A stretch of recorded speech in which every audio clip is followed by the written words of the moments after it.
VD. സതീശന് അനുകൂലമാണ്, നയിച്ചയാൾ തന്നെ മുന്നോട്ട് പോട്ടെ എന്ന നിലയിൽ സാദിഖ് അലി തങ്ങളുടെ ഭാഗത്ത് പ്രതികരണം ഉണ്ടായിരുന്നു. അരുൺ അമൃതാനെ കൂടി ലഭ്യമായാൽ നന്നാവും തോന്നുന്നു. ഹൈക്കമാൻഡ് പ്രഖ്യാപിച്ചാൽ ലീഗ് നേതാക്കൾ പാണക്കാട് യോഗം ചേരുമെന്നാണ് പറയുന്നത്. അപ്പോൾ ഇന്ന് പാണക്കാട് യോഗം ചേരാൻ പറ്റുമോ എന്നുള്ളതാണ്. കാരണം ഹൈക്കമാൻഡ് പ്രഖ്യാപിക്കണം. ഹൈക്കമാൻഡ് പ്രഖ്യാപിച്ചാൽ പാണക്കാട് യോഗം നടക്കും ലീഗ് നേതാക്കളുടെ.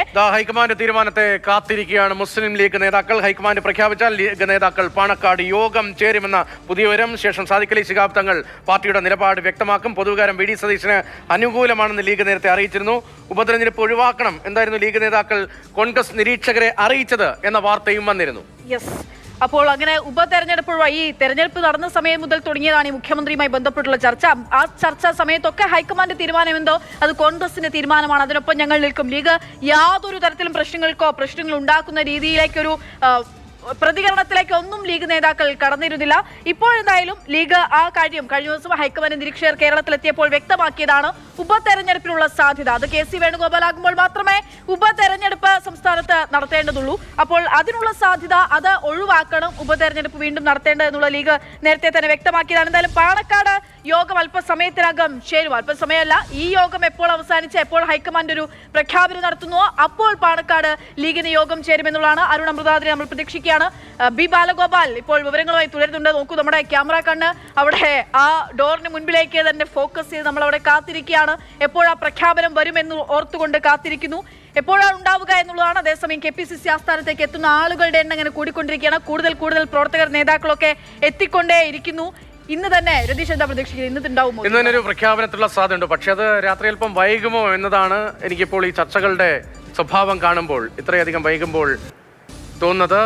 ഇന്നിപ്പോൾ ഒരു ധാരണയിലേക്ക് എത്തിയേക്കും. സോണിയാഗാന്ധിയുടെ കൂടി അനുമതിയോടുകൂടി പ്രഖ്യാപിക്കാനുള്ള സാധ്യതയാണ്. ബംഗാളിൽ പുതിയ സർക്കാർ, സുവേന്ദു അധികാരിയുടെ നേതൃത്വത്തിൽ പുതിയ സർക്കാർ അവിടെ ചുമതല ഏറ്റെടുത്ത് കഴിഞ്ഞു.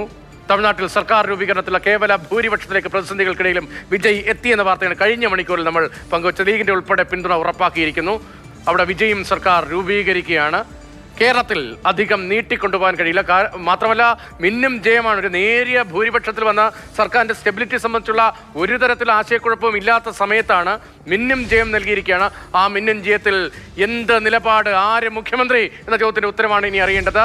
അതിനിടയിലാണ് മുസ്ലിം ലീഗ് നേതാക്കൾ പാണക്കാട്ട് എന്താണ് ഹൈക്കമാൻഡ് തീരുമാനം എന്നതിനെ കാക്കുന്നത്.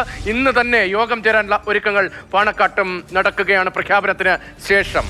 തീർച്ചയായും ഒരുപക്ഷെ ലീഗ് ഇല്ലെങ്കിൽ തന്നെയും, അതായത് നിലവിൽ ഇപ്പോൾ ലീഗിന്റെ തീരുമാനം നിർണായകമാണ്. ലീഗിന്റെ ചർച്ചകളൊക്കെ അത് തരത്തിൽ കാണും. ലീഗ് പ്രധാനപ്പെട്ട ഘടകകക്ഷിയാണ്. അങ്ങനെയൊന്നുമല്ല എങ്കിൽ പോലും ആ തരത്തിൽ നമ്മൾ ഈ പറഞ്ഞ നമ്പർ എന്ന് പറയുന്നത് 63 എന്നുള്ള നമ്പറാണ്. മറ്റ് ഘടകകക്ഷികൾ ഉണ്ടെങ്കിൽ തന്നെ കോൺഗ്രസിന് സംസ്ഥാനം ഭരിക്കാനാകുന്ന ഒരു സാഹചര്യമുണ്ട്.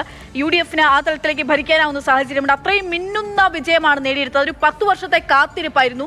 നീണ്ട 10 വർഷത്തെ കാത്തിരിപ്പിന് ശേഷം നേടിയെടുത്ത വിജയമാണ്. തിളക്കമാർന്ന വിജയമാണ്. ആ തിളക്കമാർന്ന വിജയത്തിന്റെ തിളക്കവും പകിട്ടുമൊക്കെ അതുപോലെ തന്നെ നിലനിർത്തണമെങ്കിൽ പെട്ടെന്ന് ആ ഒരു പ്രഖ്യാപനത്തിലേക്ക് എത്തേണ്ടതുണ്ട്. ആ പ്രഖ്യാപനമാണ് കാത്തിരിക്കുന്നത് കേരളമാകെയും. കെ.സി. വേണുഗോപാലാണോ, രമേശ് ചെന്നിത്തലയാണോ, അതോ ടീം UDF എന്ന് ആവർത്തിച്ച് പറഞ്ഞ് ഈ തെരഞ്ഞെടുപ്പിനെ ഇക്കാലം അത്രയും നമ്മൾ ഈ തെരഞ്ഞെടുപ്പ് നടക്കുന്ന സമയത്തൊക്കെ നമുക്ക് മുൻപിലേക്കൊക്കെ പ്രത്യക്ഷപ്പെട്ട എല്ലാ വിസ്മയങ്ങളെയൊക്കെ അവതരിപ്പിച്ച വി.ഡി. സതീശൻ തന്നെ ഒരു വിസ്മയമായി അദ്ദേഹം മുഖ്യമന്ത്രിയാകുന്ന തരത്തിലേക്ക് മാറുമോ, അതോ ഇനി വി.ഡി. സതീശൻ നേരത്തെ പറഞ്ഞ പോലെ പറവൂരിൽ രാജി ഉൾപ്പെടെ ഞാൻ രാജിവെച്ചേക്കാം, അങ്ങോട്ടേക്ക് കെ.സി. വേണുഗോപാൽ വന്ന് മത്സരിക്കട്ടെ, ഉപതെരഞ്ഞെടുപ്പ് നടത്തൂ എന്ന് പറയുന്ന ശക്തമായിട്ടുള്ള നിലപാടെടുക്കുന്ന നിലപാടുകളുടെ രാജകുമാരനായിട്ടുള്ള വി.ഡി. സതീശൻ എന്ത് നിലപാട് സ്വീകരിക്കുമെന്നുള്ളതൊക്കെയാണ് നമ്മൾ ഇനി ഉറ്റുനോക്കുന്നത്. ഹൈക്കമാൻഡിൻ്റെതാണ് അന്തിമ തീരുമാനം. ആ ഹൈക്കമാൻഡ് നമ്മൾ പലപ്പോഴും പല സംസ്ഥാനങ്ങളിലും കണ്ടിട്ടുണ്ട്. കർണാടകയിൽ ഉൾപ്പെടെ ഈ പണിയെടുത്തിട്ടുള്ള ആളുകൾ അതുവരെ നമ്മൾ അയാളായിരിക്കാം മുഖ്യമന്ത്രി എന്ന് പ്രതീക്ഷിക്കുമ്പോൾ മുഖ്യമന്ത്രി സ്ഥാനത്തേക്ക് എത്താതെ ഇപ്പോഴും പ്രശ്നങ്ങൾ തുടരുകയാണ്. കേരളത്തിൽ അതിനിടയിൽ ഇടിമിന്നലോട് കൂടിയ മഴയ്ക്കുള്ള മുന്നറിയിപ്പുണ്ട്. കാലാവസ്ഥാ മുന്നറിയിപ്പാണ്. അത് ഇടിമിന്നലിൽ അവസാനിക്കുമോ ഈ രാഷ്ട്രീയ ചർച്ചകൾ, അതോ വളരെ വേഗത്തിൽ നേരിയ മഴയായി ഈ ചർച്ചകളൊക്കെ അവസാനിക്കുമോ, തണുപ്പിലേക്ക് എത്തുമോ, കോൺഗ്രസ് പ്രവർത്തകർ തെരുവിലേക്ക് ആവേശപൂർവ്വം ഇറങ്ങുന്ന ഒരു തീരുമാനം വളരെ വേഗത്തിൽ വരുമോ എന്നതാണ്. കണ്ണൂർ ജില്ലയിൽ ഒറ്റപ്പെട്ട ഇടങ്ങളിൽ ഇടിമിന്നലോടുകൂടി ശക്തമായ മഴ എന്നാണ് കാലാവസ്ഥാ മുന്നറിയിപ്പ്. കൊല്ലം, പത്തനംതിട്ട, ആലപ്പുഴ, കോട്ടയം അതൊക്കെ വരുന്നതിനിടയിൽ എന്താണ് ലീഗിൽ ഇപ്പോൾ സംഭവിക്കുന്നത് എന്നത് വളരെ പ്രധാനപ്പെട്ട ചോദ്യമാണ്. ലീഗിന്റെ പിന്തുണ ഒരു ഉപതെരഞ്ഞെടുപ്പ് ഒഴിവാക്കണമെന്ന നിലയിൽ വി.ഡി. സതീശന് ആയിരുന്നല്ലോ അരുൺ. ലീഗ് പാണക്കാട്ട് നേതാക്കളെല്ലാവരും ഉണ്ടോ? ഇന്ന് തന്നെ യോഗം ചേരാൻ കഴിയും, ഡൽഹിയിൽ നിന്നൊരു പ്രഖ്യാപനം ഉടൻ ഉണ്ടാകും എന്നാണോ ലീഗ് നേതൃത്വത്തിന്റെ പ്രതീക്ഷ? രതീഷ്, അക്ഷയ, അത്തരത്തിൽ ഒരു തീരുമാനം ഇന്ന് കോൺഗ്രസ് ഹൈക്കമാൻഡിന്റെ ഭാഗത്തു നിന്നുണ്ടായാൽ ഉടനെ തന്നെ ലീഗ് ചർച്ചകളിലേക്ക് കടക്കും എന്നുള്ളത് തന്നെയാണ് വ്യക്തമാകുന്നത്. മുഖ്യമന്ത്രി സ്ഥാനത്തെക്കുറിച്ച് കൃത്യമായ ഒരു നിലപാടുള്ള പാർട്ടി കൂടിയാണ് മുസ്ലിം ലീഗ്. അത് നേതൃത്വത്തെ അറിയിക്കേണ്ട സമയത്ത് അറിയിച്ചിട്ടുണ്ട്. അത് ഒരു നിലപാട് സംസ്ഥാന അധ്യക്ഷൻ തന്നെ പറയാതെ പറഞ്ഞിട്ടുണ്ട്. ജനവികാരം മാനിക്കണം എന്നുള്ളതാണ് നിലപാട്. അത് ഇപ്പോഴും ലീഗ് ആവർത്തിക്കുകയാണ്. ഈ മണിക്കൂറിലും അതേ നിലപാടിൽ തന്നെ ലീഗ് ഉറച്ചു നിൽക്കുകയാണ്. ഒപ്പം തന്നെ അണികളും പ്രവർത്തകരും ഒക്കെ തന്നെ വി ഡിക്ക് പരോക്ഷമായും പരസ്യമായും ഒക്കെ പിന്തുണ കൊടുക്കുന്ന ഒരു സാഹചര്യം പുറത്തുമുണ്ട് എന്നുള്ളത് തന്നെയാണ്. ഇനി ഇത്തരത്തിലൊരു തീരുമാനം വരികയാണെങ്കിൽ ഇനി കെ സി വേണുഗോപാലിനെ പരിഗണിക്കുക ഉൾപ്പെടെയുള്ള കാര്യത്തിലേക്ക് മുഖ്യമന്ത്രിയായി വന്നാൽ ലീഗ് എന്ത് നിലപാട് സ്വീകരിക്കുമോ എന്നുള്ളതാണ് പ്രധാന ചോദ്യമായി നിൽക്കുന്നത്. ഒരു അതൃപ്തി ലീഗിന്റെ ഭാഗത്തുനിന്ന് പ്രകടമാകുമോ എന്നുള്ളൊരു ചോദ്യം നമ്മുടെ മുന്നിൽ നിൽക്കുന്നുണ്ട്. എങ്ങനെയായാലും അണികളുടെ ഭാഗത്തുനിന്നും പ്രവർത്തകരുടെ ഭാഗത്തുനിന്നും ഒക്കെ അത്തരത്തിലുള്ള വികാരങ്ങൾ ഉണ്ടാകുന്നുണ്ട് എന്നുള്ളത് തന്നെയാണ് ഏറ്റവും പ്രധാനപ്പെട്ട കാര്യം.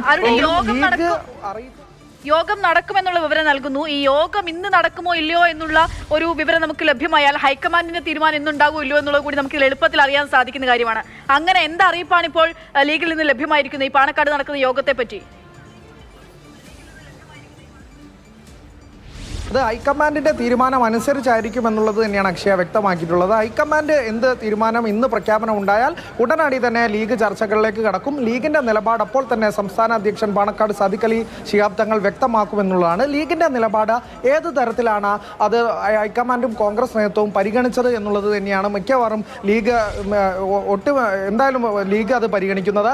അതിനനുസരിച്ച് കൂടിയായിരിക്കും ലീഗിന്റെ ഒരു പ്രതികരണം ഉണ്ടാവുക എന്നുള്ളത് തന്നെയാണ് വ്യക്തമാകുന്നത്.